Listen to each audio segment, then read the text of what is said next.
histórica, né? Hoje eu acho que é uma história do violão dentro do Jornal Civil, com a participação desses dois grandes pesquisadores, artistas, professores e violonistas, né? Luciano Moraes, Roberto Amorim, uma palestra deles. Eu havia pensado a minha palestra de uma determinada maneira, e a partir do que nós conversamos ontem no curso de Humberto, do que se configurou aqui, né, de conteúdo de resgate histórico, de redimensionamento e reescrita da história do violão, principalmente no Brasil, a partir da expansão da pesquisa deles, para montar personagens que até então não faziam parte do que a gente poderia chamar de cânone historiográfico, né? Dizer dessa forma, né? Da história efetiva, né? Mas da história real, né? Vivida pelos homens comuns, né? Pelas pessoas à margem dos grandes feitos ou das grandes instituições, né?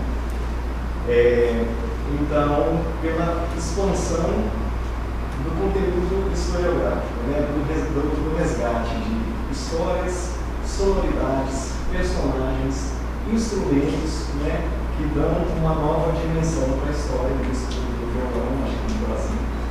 Ele está reescrevendo a história do violão no século XIX aqui. Né? O Luciano também pensa a questão da inserção do violão na universidade, do papel dele, dos problemas, né? E a gente está aqui hoje dentro de uma universidade discutindo, né, a questão do violão. Em algum momento da fala do Luciano, eu me lembrei que também sou neto do Zé Sá, então dentro dessa história, é interessante, na verdade, porque fui aluno da Gisela, que foi aluna do Zé Sá. O Samuel, que numa apresentação ao Conselho do Concurso do SESC, me apresentou dessa forma. Eu nunca tinha pensado nesse modo. Né? Então, realmente, eu acho que é um contexto emocionante e eu havia planejado uma certa direção na minha fala, mas vou aqui mudar um pouco de algumas coisas que eu havia planejado previamente. Nesse contexto, então, né, de resgate, de expansão da história, da consciência da nossa violonística, vou dar um contributo nesse sentido, pensando um pouco a relação entre o violão e a família das cordas dedilhadas. Porque no mundo do violão, a gente pensa ele como um instrumento isolado, como se ele não fizesse parte de nenhuma outra família de outros instrumentos, como se ele não descendesse de nenhum outro instrumento. Ele simplesmente um dia brotou do jeito que ele é, né? Para ser entendido um pouco acadêmicos, né? Essa palavra. E na realidade não é bem assim essa história, né? A coisa é um pouco mais ampla, como a gente está tentando formular. Ele descende diretamente de um instrumento que chama de guitarra barroca, trazido pelos jesuítas, né? Logo após 1500, no início da colonização do Brasil, foi amplamente usado em autos de catequese como instrumento acompanhador, e daí a difusão dele em todas as regiões brasileiras, com principalmente a função de instrumento acompanhador. Né? E é interessante porque essa viola, que é a antecessora direta do violão, nem os próprios violeiros têm noção de que se trata de uma guitarra barroca. Né? Não tem a ideia de que esse instrumento é uma guitarra de 5 cordas e cordas duplas nos moldes das guitarras do século XVII. Né? E o violão também descende dos alaúdes, mas já com uma herança genética modificada, então ele tem uma descendência indireta, né, desses outros instrumentos. Então eu vou concentrar um pouco mais na família das guitarras, porque esses termos, guitarra, alaúde, são termos genéricos, né, que a gente usa no senso comum, mas que se referem a uma variedade enorme de instrumentos que a gente não detalha se a gente não esmiuçar melhor esses instrumentos, suas relações, seus sistemas de codificação, suas técnicas de execução e seu repertório intercambiável. Né? Os instrumentos intercambiaram o repertório até a transição das tablaturas para a notação moderna e o violão simplesmente separa, ele esquece a sua história anterior que vinculava aos seus antecessores diretos e indiretos das formas dedilhadas do século XVII para trás. Né? Então, a partir disso, a gente perde as técnicas de execução, perde o repertório e começa a reconstruir uma história do zero, como se não houvesse nada antes do advento do violão, que, como expliquei agora há pouco, ele brotou do nada, magicamente. Né? E a gente, então, isso reinserido nesse contexto mais amplo da família das formas dedilhadas. Né? E daí entra o interesse pelas tablaturas. E a conexão do violão com a sua família das formas dedilhadas, os instrumentos históricos, se dá por meio de um sistema de codificação, né? Que a gente chama de tablaturas ou alfabeto musical. E esse sistema de notação de tablaturas é um sistema que remonta ao final do século XV e que até hoje é empregado no ensino informal da música. Foi pouquíssimo aproveitado pelas escolas, porque não foi incorporado pela literatura do ensino mais formal. Né? Então, daria a ideia de trazer uma fala sobre as tablaturas como fontes documentais históricas sobre a prática interpretativa das formas dedilhadas e a problemática da transcrição para violão, que simplesmente vive à margem, né, da sua história, que o vincula aos instrumentos antigos de formas dedilhadas. E o ponto de desconexão entre esses tempos, né, vem justamente pela mudança de meio notacional das tablaturas e alfabeto musical para a partitura que todo mundo conhece. Porque o ensino mais formalizado não incorporou ao aprendizado das tablaturas. Até muito recentemente, quando elas se tornaram objeto de pesquisa em nível de pós-graduação no Brasil, e não era muito recentemente já na graduação, mas principalmente na pós-graduação. Que as pessoas têm recuperado esse tipo de notação. As tablaturas, o que é o interesse delas? Eu vou começar a entrar um pouco nesse conteúdo. Elas são um tipo de notação gestual. Elas registram o gesto. Qual tipo de gesto? Né? O gesto necessário à produção do som no instrumento. E são específicas conforme os instrumentos ao qual elas atendem. Né? Então, a Gisela Nogueira tem uma definição muito interessante das tablaturas, em que ela sintetiza bem para a gente isso, vou colocar aqui para nós. Existem vários tipos, né? A tablatura italiana, francesa, alemã, tablatura mista, alfabeto musical. É um sistema, porque são vários tipos de notação. Né? E que documentam, por ser uma notação gestual, elas documentam detalhadamente como se tocava esses instrumentos anteriores ao violão. E esse entendimento de como se tocavam esses instrumentos, a gente consegue compreender muito melhor a formação da própria técnica do violão. E a gente percebe quanta expressividade o instrumento perde, porque muito dessa técnica desaparece da prática dos violonistas modernos, porque nunca leram uma tablatura nativa, nunca aprenderam a ler uma tablatura, né? Porque não faz parte dos planos de ensino das escolas, tanto dos cursos técnicos quanto do ensino superior. E agora a gente começa a elencar, né, a questão do violão dentro da universidade e, entre outros problemas, esse é um desses, o apagamento, né, da sua história, inclusive com impacto no próprio ensino. Né? Então, dando sequência aqui,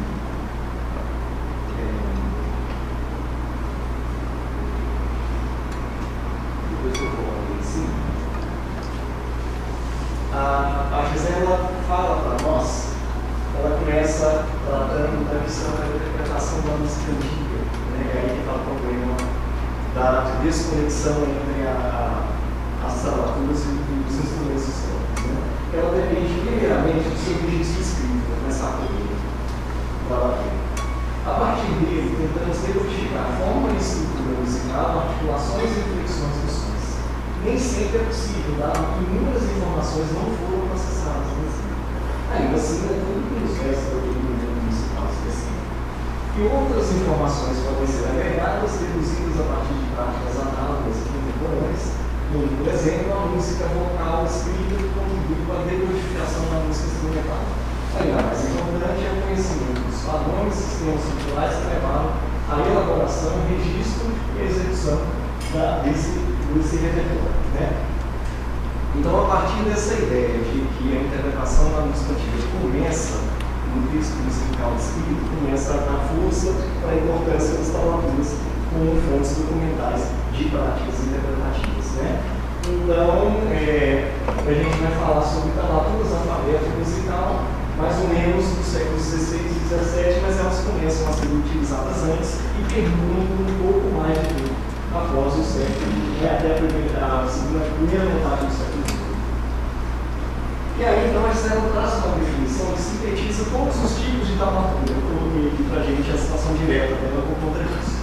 E as cordas desviadas produziram um sistema de notação que possui a representação gráfica das cordas ou órgãos de cordas do instrumento, né, que podem ser cordas simples, duplas ou triplas, no caso dos instrumentos antigos. Constitui um modelo iconográfico de notação que perdura por séculos desde os primórdios da imprensa. Suas variantes compreendem os signos iniciais das alturas, segundo sua posição no braço do instrumento, e são representadas por números, né? No caso das tablaturas italiana e espanhola, ou por letras do alfabeto, no caso da tablatura francesa. Seguem as convenções espaciais da altura da notação convencional, no caso da pentagrama, né?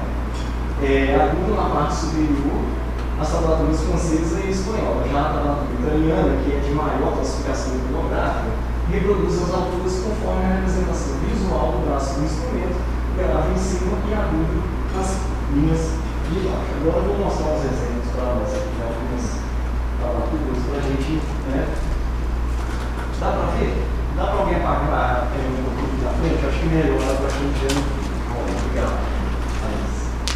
Aqui a gente tem uma das primeiras publicações para a Laude, né, de tablatura no estilo italiano, com Francesco Spinatini, né, em tablatura de Laude, né, primeiro livro primo, né, Veneza 1507. Aqui é interessante a gente notar que as linhas correspondentes às cordas do instrumento, na relação direta, então a corda mais aguda está aqui, a mais grave está aqui, né? É uma laude da Renascença, né, de 6 ordens de cordas. Os números, né, 0, 1, indicam não o dedo da mão esquerda, o ponto do braço do instrumento, onde a gente vai pressionar a obtenção do som desejado. A duração, a gente tem corda solta, primeiro ponto, deixa eu ver. Terceiro, são os pontos do braço do instrumento onde a gente conta, né? Não o número do dedo. E a duração exata de cada ponto. Cada nota a gente tem a duração. Né? No caso aqui é uma fusão, não sei se dá para a resolução da boa o suficiente. Né? Então ele dá a digitação exata, ele dedilhava o que o compositor escreveu para a gente, no instrumento. Né? Logicamente que essas são tablaturas numa fase mais inicial. Então, basicamente, tem linhas, pontos, o ritmo, que é uma notação simbólica, né, que segue a codificação da notação vocal da partitura. O restante são códigos indiciados que dão uma informação. Né, essa aqui já é uma tablatura do Luiz Milan, né, de 1536. Já não é Catalunha, é para Vihuela. Né? A Vihuela é um instrumento mais antigo relacionado ao violão moderno. Ele é anterior à guitarra barroca. Né? Ele tem aqui as cordas, a codificação, né, temporal para cada ponto, e tem os pontinhos minúsculos que parecem, né, que é o sentido do ataque da mão direita. Eles usavam muito uma técnica que modernamente a gente chama de figueira, polegada de calor. Então, o ponto embaixo o pontinho embaixo do número ataca no sentido contrário à gravidade, subentendendo que o ataque no sentido da gravidade era polegar. Então ele descreve a técnica da figueira que eles usavam para passagens melódicas. Né? Então a gente consegue reconstruir um modo como se tocava. E aí eles começam, através dessas tablaturas, a documentar a própria prática interpretativa desses instrumentos, na medida em que o repertório ia avançando, eles iam incorporando mais informações. Essa aqui é interessante, essa tablatura, faltam 3 minutos, né? Ela tem números coloridos, né? É um violoncito, né? Foi Fenianina, né? Do Miguel de Funiana, né? 1554. É para editar nas 4 ordens, daí as 4 linhas. Esses pontos coloridos são a melodia vocal, que se tocar no instrumento, o resultado sonoro correspondia à linha vocal cantada pelo cantor ou pela cantora. Então tem aqui, inclusive, a letra, né, do texto embaixo. E eles diferenciavam pelas cores, porque era colorido, correspondiam às notas referentes à melodia cantada, vocal. Muitas edições, as mais antigas, não faziam essa diferenciação e apagaram as linhas melódicas dos violonceiros, fundindo na notação da tablatura. Isso já foi um trabalho posterior, no sentido da recuperação das linhas melódicas desses violonceiros com o auxílio do repertório vocal. E as intabulações eram arranjos e transcrições do repertório vocal adaptados às possibilidades de instrumentos de cordas verticais, como, por exemplo, o caso de uma tablatura como essa. Aqui a gente já tem uma tablatura mais carregada de informação, né? Já é franquismo real, já é século XVII, final do século XVII. E a gente tem aqui, olha, ligaduras longas, já com passagens de 8, 9 notas tocadas só com a esquerda. Era um baita virtuosismo para poder fazer isso aqui. Né? Eram passagens muito velozes, com ligaduras longas e ligaduras curtas, né? Às vezes de 3 notas, 2 notas, o que já acrescentava às tablaturas a articulação, até então não detalhada dessa forma nas tablaturas anteriores. Começam a colocar a codificação apenas para o novo que tem o ritmo. Quando muda o ritmo, muda a figura. Se não muda, é porque continua a mesma figuração rítmica, para simplificar um pouco o volume de informação da tablatura. E códigos já sugerindo a barra de compasso. Né? Já denunciei que sugere o compasso quaternário, e aqui as barras horizontais começam a ter função de barra de divisão métrica, o que até então não acontecia nas tablaturas anteriores. Elas serviam simplesmente para orientação espacial da leitura, não contavam os tempos. Faltam 2 minutos. Guilherme, mais um, total seguir. Então, numa síntese, né, esse sistema comporta a mesma disposição temporal, os mesmos códigos rítmicos simbólicos da notação convencional, omitindo pouquíssimo, né, tão somente a repetição imediata dos signos iguais, né, as mesmas figurações que a gente viu na tablatura anterior. Essa representação em menor comprometimento visual da tablatura, no caso da tablatura, em análise mais detalhada, a abrangência dos elementos musicais representados em alturas, representações exatas da localização do braço do instrumento, as durações, que é uma codificação similar à notação mais convencional, articulações, que utilizam os mesmos códigos da notação musical convencional, ornamentos, signos próprios que variam conforme o autor para esse tipo de representação. Digitação de mão direita, tons colocados ao lado dos códigos, letras, números, digitação de mão direita. Então começa quando chega na virada do século, no final do século XVII, começa a ter um volume de informação na tablatura que fica inviável no uso dela pelo excesso de conteúdo que tem.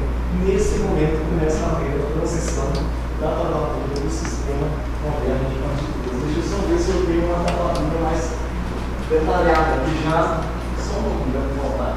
já coloca aqui indicação de acorde, um acorde de dó maior para os números, aí o sentido das hastes diz respeito ao rasgueado, seria de cima para baixo, de baixo para cima.